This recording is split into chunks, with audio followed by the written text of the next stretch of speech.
در دهه چورباغ دهاتی به نام میرزاعلی و اسفی ناحیه وسه این ورزشگاه میدان بازی فوتبال در پرتو دستور و سپارش‌های پیشوای ملت پرزیدنت جمهوری تاجیکستان محترم امامعلی رحمان با مقصد ترغیب طرز حیات سالم با پیشنهاد جماعت دهات و دستگیری جوانان دهه یک سال پیش بنیاد گردیده امروز مکان برگزاری مسابقه‌های ورزشی دهاتی عاید به فوتبال گردیده است. با مقصد رشد بازی فوتبال در دهات، جلب جوانان به این نمود ورزش و با این راه ترغیب طرز حیات سالم در این ورزشگاه روزهای 11 و 12 ماه اپریل از جانب مؤسسه دولتی مکتب ورزشی رقم 1 ناحیه وسه مسابقه گشاد بازی فوتبال دایر کرده شد.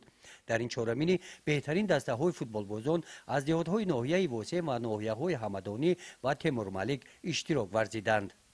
ما همین مسابقه را با همین مقصد گذاشتیم که رشد فوتبال در تاجیکستان پیش رود، از بین همین جوانان همین خیلی بازیگرا برای که در درسای تاجیکستان برآمد کنند. اشتراک به حد نقد داشته است، روزی 10 دسته‌اش آمده است، تیارن که بازی کنند.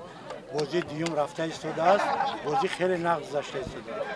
مسابقه مدت 2 روز ادامه یافت. غالبان و بازیگران بهترین با تحفه‌های مؤسسه دولتی مکتب ورزشی رقم 1 قدردانی گردیدند.